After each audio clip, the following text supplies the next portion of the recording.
আজ সন্ধ্যাবেলায় রাজবাড়িতে পুতুল নাচের পালা দেখানো হবে। আপনাদের সকলের আমন্ত্রণ রইল।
একই কথা শুনছি, রাতে কোনো এক রাক্ষস নাকি হামলা চালাচ্ছে আর যাকে তাকে নিয়ে গিয়ে নাকি গিলে খাচ্ছে। এটা কি সত্যি? মহারাজ, আমিও শুনেছি, তবে ভেবেছিলাম এসব গুজব কথা। না রাজা মশাই, কোনো গুজব নয়, সব সত্যি কথা বলছি। এই রাক্ষস মায়াবী, তাকে ধরা যায় না আর মারাও যায় না, তাই সে যা খুশি করতে পারে। রাজা মশাই, আমাদের বাঁচান, আমরা সবাই মারা যাব, কেউ বাঁচব না। মন্ত্রী মশাই, সব ব্যাপারকে গুজব বলে উড়িয়ে দেওয়া উচিত নয়। ব্যাপারটা ভালো করে খতিয়ে দেখুন, আর যদি সত্যিই হয় তাহলে কিছু একটা উপায় বার করুন যাতে সবাইকে বিপদের হাত থেকে বাঁচানো যায়।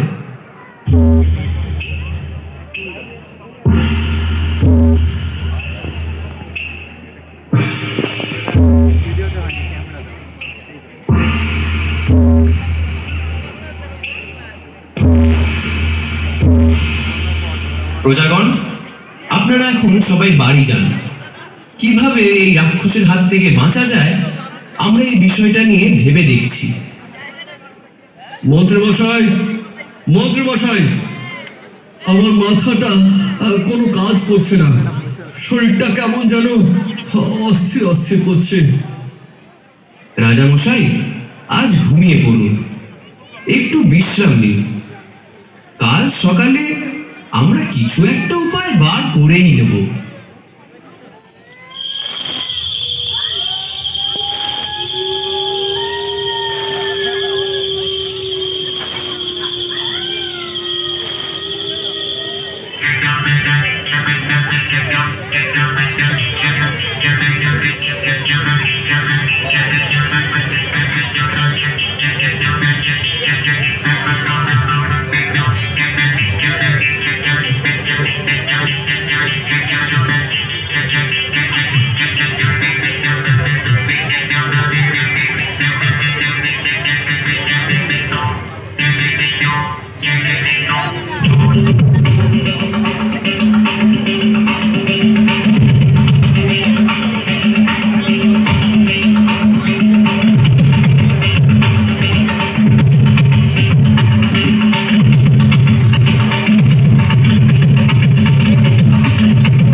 কে কে তোমরা কারা?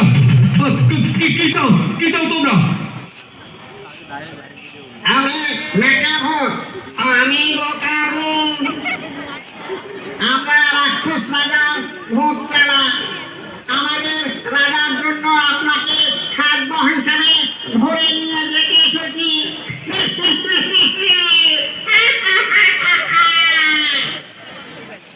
মানুষ ছাড়া অন্য কিছু খাও? গরু, ছাগল, ভেড়া, কুকুর?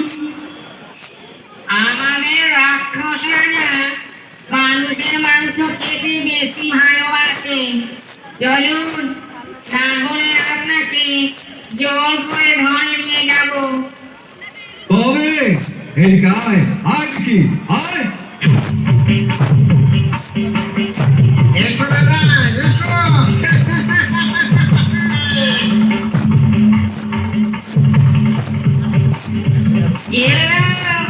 এদিকে এসো।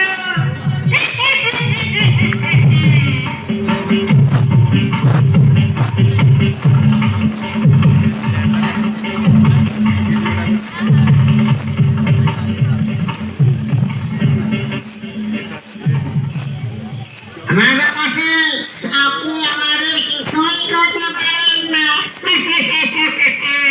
এবার চলুন। তাহলে শোনো, আমাদের মারলে তোমরা বেশি দিন খাবার পাবে না। তাড়াতাড়ি খাবার শেষ হয়ে যাবে, আর মানুষ বেঁচে থাকলে তারাই তোমাদের খাবার যোগান দেবে। আমরা মানুষের মাংসই খেতে চাই। তাহলে শোনো, রোজ যাকে তাকে ধরে খেতে হবে না। আমাদের এখানে রোজ লটারি হবে। সেই লটারিতে যার নাম উঠবে তাকেই তোমাদের রাক্ষস রাজার কাছে পাঠিয়ে দেব। বাহ বাহ, ভালো বলেছেন তো। তাতেই আমরা রাজি। তাই হোক। আরে বোকাভূত, আমাদের আর কষ্ট করে রাজার জন্য খাবার জোগাড় করে আনতে হবে না। ঠিক আছে, মনে থাকে যেন রাজামশাই।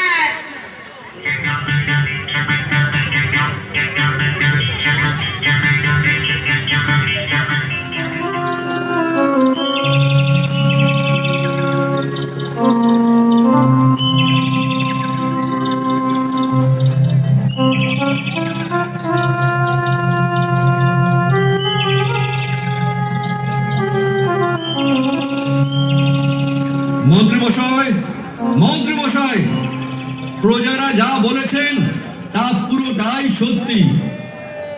তাহলে রাজামশাই উপায় কি? রাজামশাই, আমাদের বাঁচান, কিছু একটা উপায় বের করুন। তাহলে শুনুন প্রজাগণ, খুব বুদ্ধি করে চলতে হবে, না হলে ওরা তাণ্ডব চালাবে। কিছুদিন আটকাতে পারলেই তারপর কিছু না কিছু একটা উপায় বার করে ফেলবো। রাজামশাই, তাহলে এখন কি উপায়? আমি রাক্ষস রাজার সাকরেদদের বলেছি যে প্রতিদিন লটারি হবে। সেই লটারিতে যার নাম উঠবে সেই যাবে রাক্ষস রাজার খাদ্য হিসাবে। ওরা রাজি হলো? রাজি মানে আনন্দে তারা নাচতে নাচতে চলে গেল। তাহলে এখনই লটারি হোক। সবার নাম লিখে এই পাত্রে ফেলুন। মন্ত্রী মশাই, আপনি এখান থেকে একটা কাগজ তুলুন। যার নাম আপনি তুলবেন সেই যাবে রাক্ষসের খাদ্য হিসাবে। ঠিক আছে রাজামশাই।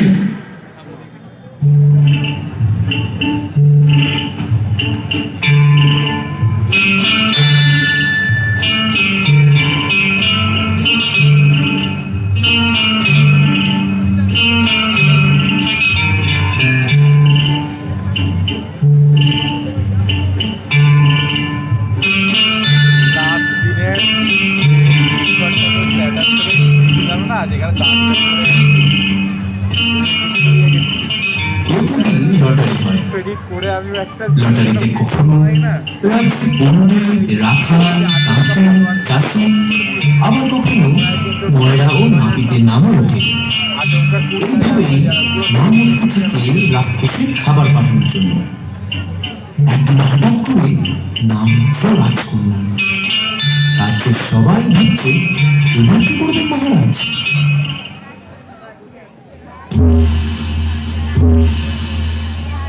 রাজামশাই, আজ বরং আবার লটারি হোক। রাজকন্যা যাবেন রাক্ষসের কাছে, এ হয় নাকি? না মন্ত্রী মশাই, নিয়ম সবার জন্য এক। রাজকন্যাই যাবে আজ রাক্ষসের খাদ্য হিসাবে।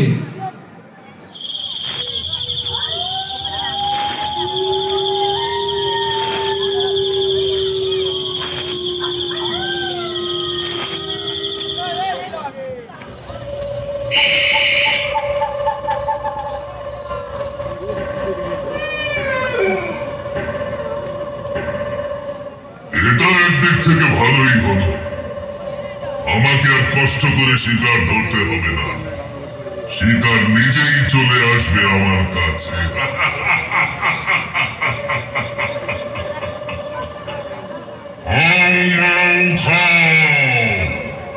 মানুষের গন্ধ পাও,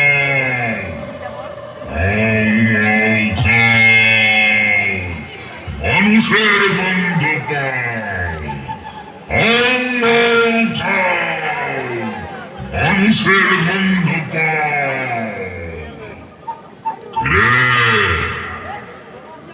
এসেছিস আজ?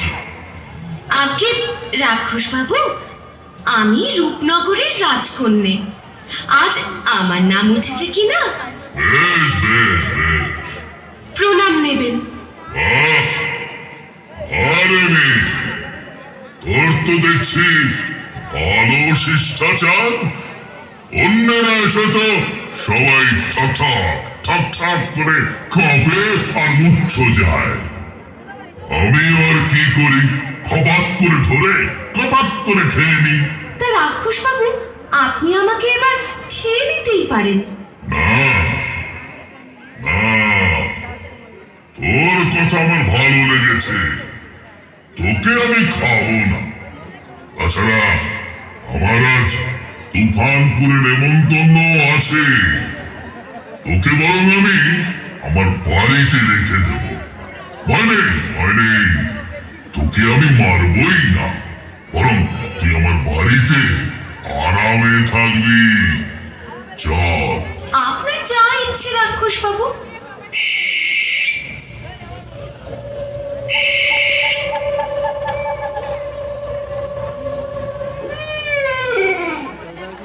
এই দেখ, এই হলো আমার প্রাসাদ। এখানে তুই আজ থেকে আরামে থাকবি। শোন, তুই থাক, আমি বরং চট করে নেমন্তন্ন খেয়ে আসি, কেমন? বেশ তো রাক্ষস বাবু, তাই হোক। না, প্রাণী যখন বেঁচেছি তখন কিছু একটা তো করতেই হবে। এখান থেকে পালানো কি করে যায় সেটা ভাবতে হবে। তার সাথে রাক্ষসের হাত থেকে কি করে রাজ্যকে বাঁচানো যায় সেটাও। তবে সেটা ওই রাক্ষসকে বুঝতে দিলে চলবে না।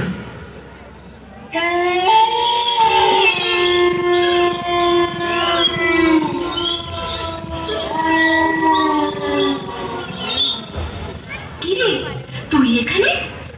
আজ কি তোর পালা? রাজকন্যা, তুমি বেঁচে আছো? হ্যাঁ রে, সে অনেক গল্প। তা তুই বললি নে, আজ কি তোর পালা? না রাজকন্যা, আসলে তুমি চলে আসার পর আমার তো খুব মন খারাপ করতো, তাই আমার পালা না হলেও চলে এসেছিলাম। ভেবেছিলাম আমার বেঁচে থেকেই বা কি লাভ, কিন্তু এখানে এসে তোমাকে দেখে। হ্যাঁ রে, মা বাবা কেমন আছেন? ভালো নেই রাজকন্যা, ভালো নেই। রাজামশাই তো খুব চুপচাপ হয়ে গেছেন, আর রানী বাদে সেই শয্যা নিয়েছেন তুমি আসার পর থেকে। শোন, আমি একটা মতলব ঠাউরেছি, এখান থেকে বাঁচার। কিন্তু সেটা এখনই হবে না। তুই এক কাজ কর, আজ এখানেই আশেপাশে লুকিয়ে থাক। কাল আবার এই সময় দেখা করিস কিন্তু, তখন দেখি তোকে কিছু বলে দেওয়া যায় নাকি। আর দেখিস খবরদার রাক্ষস যেন টের না পায় যে তুই এখানে আছিস। আচ্ছা রাজকন্যা।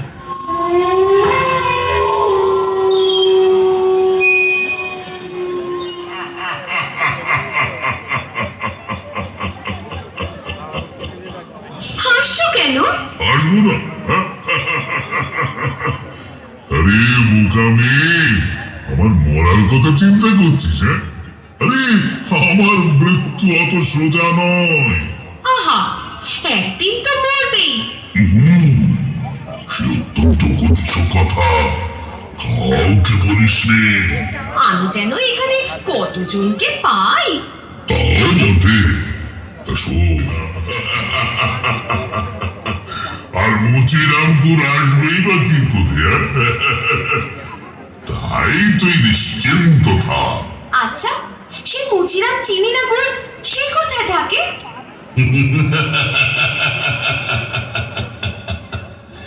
সে থাকে মুলুকপুর বলে একটা জায়গায়। জানি বাদে ভাবতে, ওসব চিন্তা মাথা থেকে বাদ দে, চোখের জল মোচ। আমার কিচ্ছু হবে না, আমি মরবো না।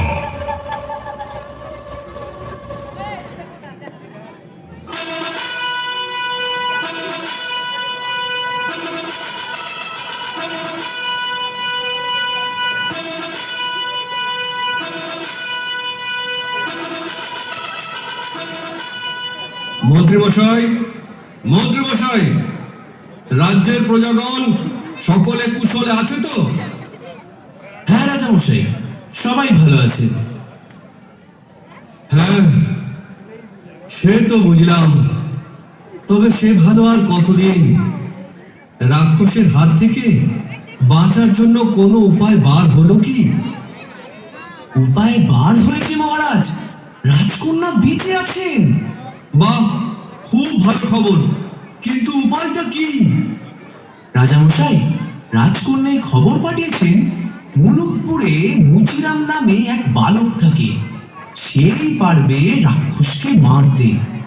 সে কি করে? সে 12 বছরের এক বালক, তার নাকি অসাধারণ ক্ষমতা। সে সারাদিন বনে বাজারে ঘুরে বেড়ায় আর পাখির মতো উড়তে চায়।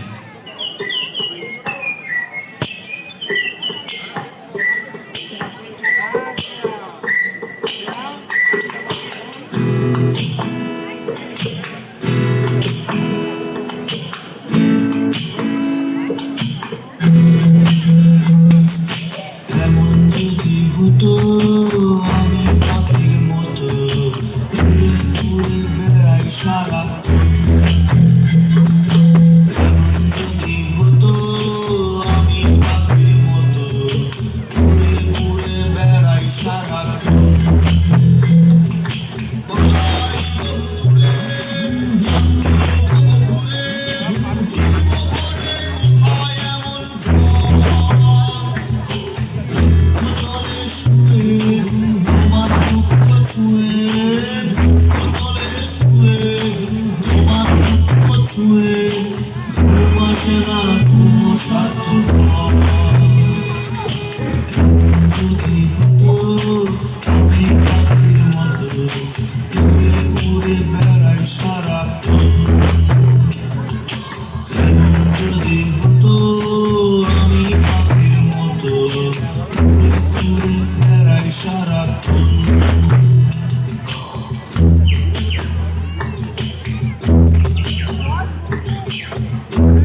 ওই রে রাজকন্যা, কোথায় তুই? এই তো আমি। এসো এসো, ফরাস পেতে দি, পান সেজে দি। কি হলো রাক্ষস বাবু?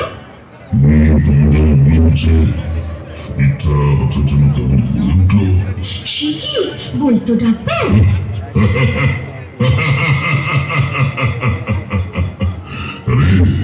আরে বৈদ্য এসে কি করবে? হ্যাঁ, বলেছিলাম না ওসব আমার দরকার পড়ে না। তাহলে কি বললে? না মানে এমন একটা অস্বস্তি হচ্ছে। আচ্ছা আচ্ছা, এখানে কি আর কেউ এসেছিল? আহা, কথা শুনো। তা ঠিক, কিন্তু কেমন একটা লাগছে আমার। সত্যি সত্যি কেউ আসেনি? এখানে আবার কে আসবে?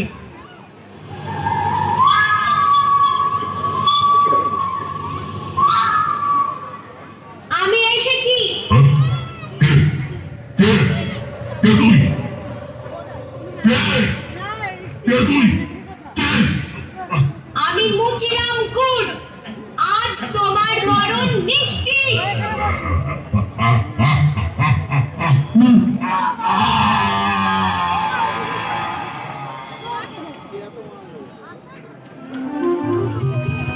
রাক্ষস তো মারা গেল, আনন্দে রাজ্যের প্রজারা খুশিতে মেতে উঠল। আর মুচিরাঙ্গু, তার কি হলো? আপনারা অনেকেই হয়তো ভাবছেন যে রাজকন্যার সাথে হয়তো তার বিয়ে হয়ে গেল, কিন্তু তা নয়। রাজামশাই মুচিরামকে ছেলে হিসাবে দত্তক নিলেন আর পাশের রাজ্যের রাজকন্যার সাথে তার বিয়ে দিলেন। আর রাজকন্যা, তারই বা কি হলো? তাকেও অন্য এক রাজ্যের রাজপুত্রের সাথে ধুমধাম করে বিয়ে দিয়ে দিলেন।